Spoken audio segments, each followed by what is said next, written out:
What's going on, guys? Welcome back to Matt DIY. So I've got another review video for you today, and you probably saw the title and the thumbnail. So let me flip you guys right around and I'll show you what I'm talking about. Alrighty, folks. I wanted to do a review on the Mayflower tire machines. So I've got the tire machine. I've also got the wheel balancer, but we're going to start right here with the tire machine itself.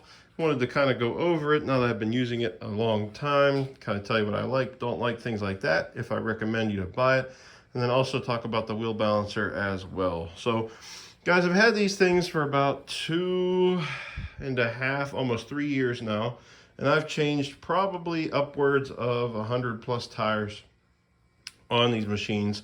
Everything from regular tires to low profile tires to truck tires and just about everything in between. So I've put everything against this machine about that it'll handle. And I think I can change up to about a 22-inch rim on this particular machine. I don't have the model number right in front of me, but I will, of course, put what this one is in the description and things like that, because I'm not seeing a model number on it. But I believe this is the smallest, like the most basic machine that Mayflower sells. They sell like 2 versions from what I remember. This is the most basic, but it can handle truck tires and everything in between. I think like 10-inch all the way up to 22 or something like that. Don't quote me on it. I'll put the details in the description down below. Anyhow, this is the unit itself. So like I said, I've changed lots and lots and lots of tires. And overall, right out the gate, I'm just going to tell you that the tire machine itself, I'm very impressed with for the money. I've changed so many tires pretty effortlessly. Now, it does take a little bit of a learning curve. So if you haven't changed tires before, I'd recommend having somebody show you, or just really study the videos out there of people changing tires and make sure you know what you're doing beforehand. Most particularly, how to use the duck head and how to get a tire on the rim using the duck head. When I very first started changing tires, I missed a critical detail about getting the tire above the duck head here instead of underneath it. So I didn't have it above, and I couldn't figure out why I couldn't mount tires easily, or couldn't get low profiles on, and it's because I was actually using this wrong. So this isn't going to be a how-to or anything, but you know, check on that first if you want to DIY your tires, and just make sure you know what you're doing. Once you learn that though, this machine I would say is awesome. Now personally, I haven't used any higher end tire machines, so I can't compare it to anything. I'm just a homeowner, do-it-yourselfer in your garage. So for me, it works out perfect, because now I don't have to call up a tire shop, make an appointment, wait weeks or whatever to put my tires on. Or if I'm going to switch to winter tires, I can do it very easily now, right in my own garage, on my own schedule, on my own time. I can probably change 4 tires on a car with this machine in about maybe an hour, just over an hour. Pretty fast at it now and pretty good. So wanted to kind of go over the features. It's pretty standard, really. You've got your turntable here, which actually, let me go ahead and I will plug it in and show you guys the operation real quick. Apologies for the video there. Okay, so you've got your turntable here, and basically you've got 3 pedals down here. So this one right here is going to be the one that turns your table back and forth, right? So once you get the tire on and you're ready to take a rim off or put it on, that's going to be the pedal that you hit to turn it and help you guide you there. The middle one, and I'm not going to press it because I don't have air hooked up to this right now, actually moves these guys right here, the fingers or the clamps or whatever you want to call them. So if you press down on that pedal, these are actually going to expand out and compress on up close tight to the rim itself and keep it in place. And then once you're done mounting, you can hit that pedal again and they will release and come back to the middle. And they work pretty flawlessly, and they're nice and tight and easy. Really, really like those. And then the last pedal that kind of shows you there is this guy that is for breaking the bead. So you can put your tire up here and press that pedal. It'll pull in this guy against it and break the bead on the tire, and that is what that pedal is for there. So you kind of press it, guide it with one hand right into the tire, it'll push in, and then it'll release when you let off the pedal. And I'm actually going to put a video clip in here of me changing a truck tire, breaking the bead, changing the tire, and I believe, I can't remember for sure, but I think I even have footage of mounting it. If I do, I'll pop it in here. But I know I got video of taking it off for sure. So anyhow, those are kind of the features there from the front. And you've also got your air hoses, your air connection. It actually does come from the factory with a weird Chinese thread connection. I believe the issue, I can't remember if I added this shut-off valve or not. I want to say I did. So I think the connection right here where this all goes in is a little bit weird. So you've got to find out, you know, what actually you need there to connect this to your compressor.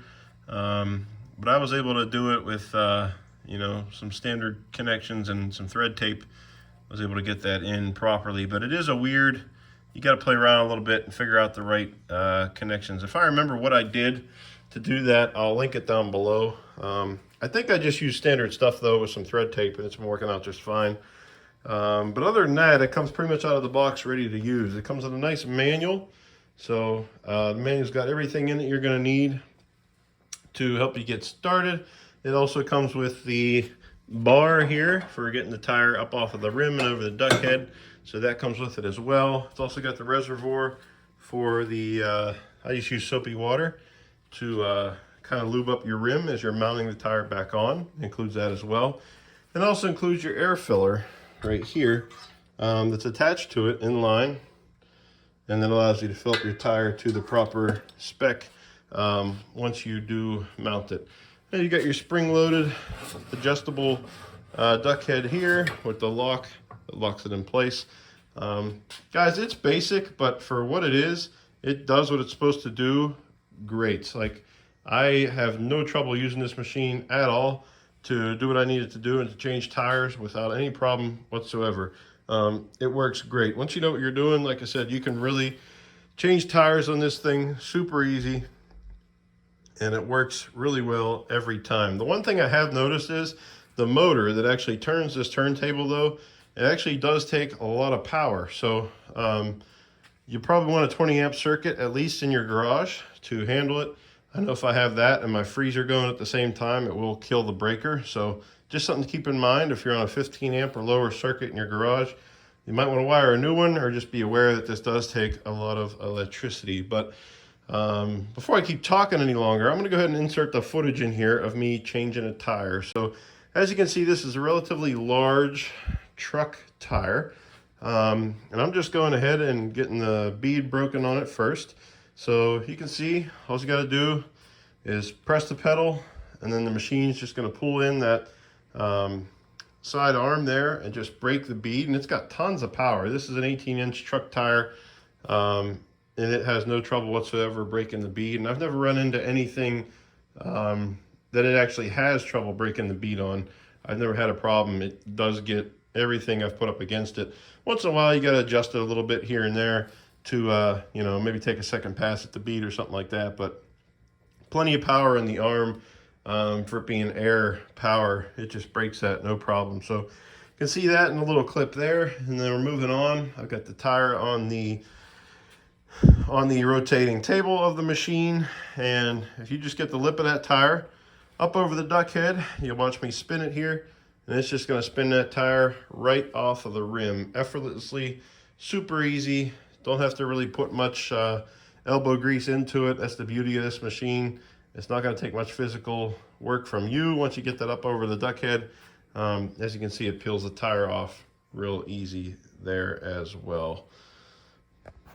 Actually, with most tires on this machine, I've found you can use both hands, just kind of push down on the tire, get it started in the duck head, and it actually will put it right on for the first layer, and same with the second layer, or second lip, or whatever you want to call it, sidewall. However, low profile tires are a little bit more tricky because this particular machine doesn't have an extra arm coming down that helps you hold and push down below the lip and the rim. So I actually just bought one of these plastic pieces here, and I'll actually link it down below, and you can put this in the tire right below the rim on low profiles to help hold it down, and then use your bar that comes with the machine over here and just hold it down there in 2 spots while you press the button with your leg, spin the tire around, and these will hold it down below that rim just enough so that it can stretch and actually pop onto the rim for low profiles.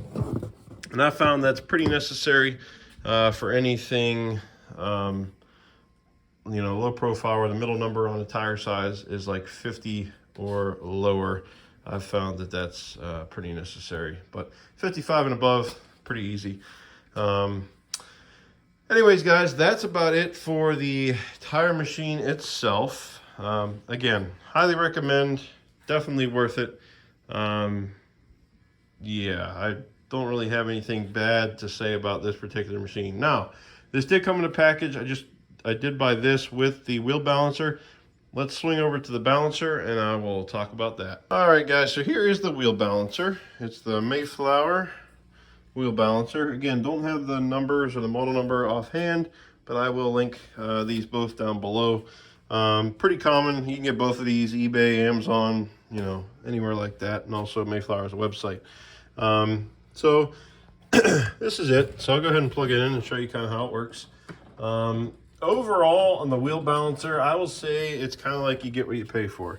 So this isn't going to replace like a high-end, shop grade wheel balancer for sure. At least not mine. I've had some issues, and I'll explain those in a minute.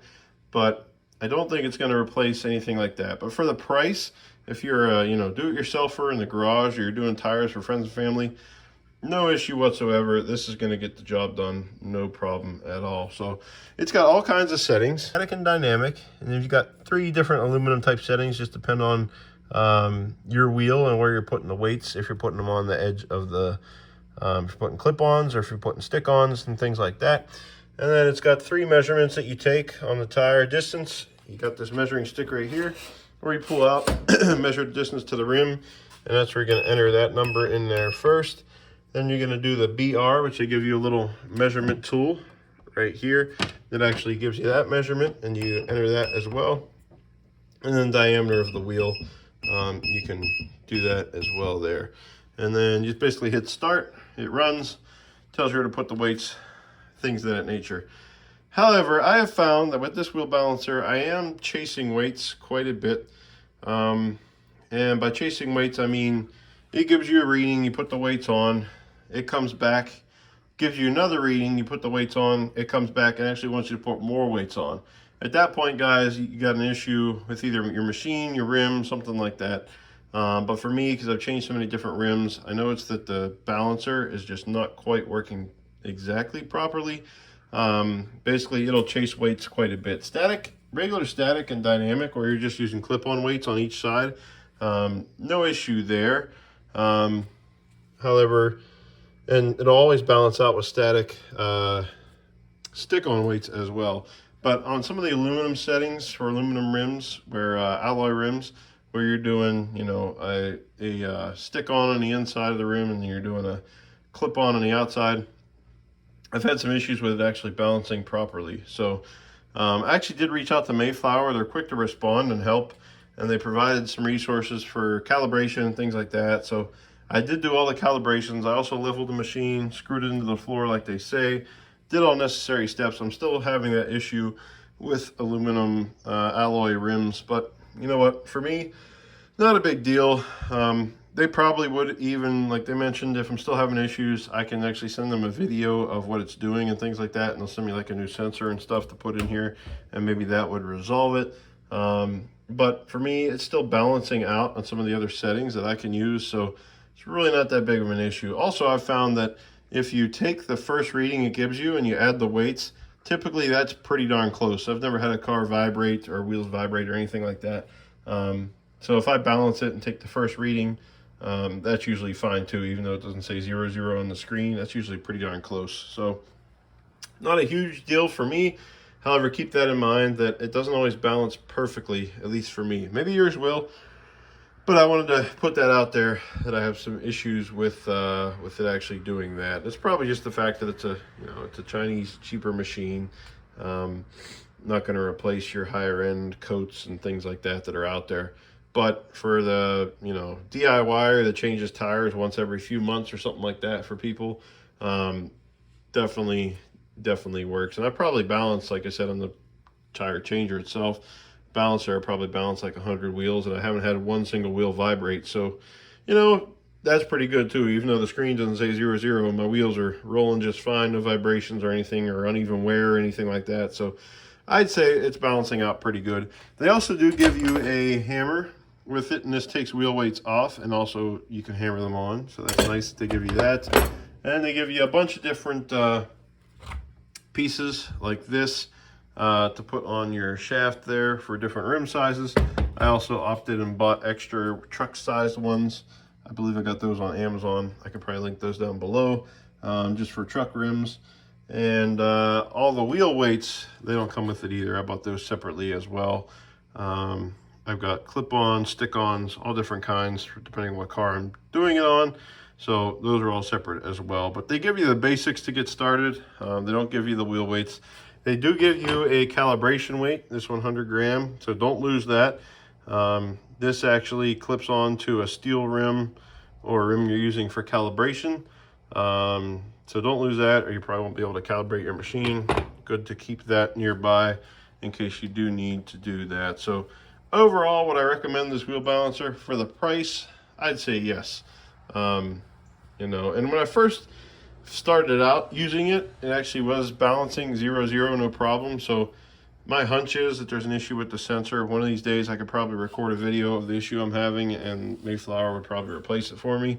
Not a big deal though, guys. It still balances fine for me, and like I said, I really haven't had any issues. So I would definitely recommend the balancer as well for the price.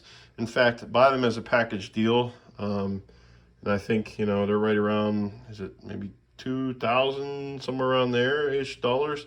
I don't know, it's been a while since I bought them, so I have to go back and look at the prices, but I'd say even at that, definitely worth it, and I definitely would recommend this to the average person who's changing their tires. Alrighty guys, thanks for watching, really appreciate it. Drop the video a like if you enjoyed it and it helped you out. Also comment down below, let me know what you think of the tire machine wheel balancer combo. I'd love to hear your thoughts and your experiences with them. Also subscribe to the channel if you're new here or want to see more content like this and working on cars and things like that. I'd really appreciate it. But overall guys, if you're looking for a good machine, set of machines to change tires in your own garage for cheap, I'd highly recommend it. I wouldn't think twice about it. Just keep in mind those things I mentioned about the balancer and what to do when those things pop up. But otherwise, I think you can't go wrong for the price. And like for me, nothing's better than being able to just decide one day I need to change my tires or I want to switch them. I don't have to make an appointment. I can do it on my own time, weird times of the day, whatever. And it's nice and convenient for me, and I don't have to worry about any issues, and I can just get my tires changed and balanced whenever I want to do it. So anyways, guys, hopefully that helps. Again, drop your comments, like the video. We'll see y'all later. Always remember to get out there, do it yourself.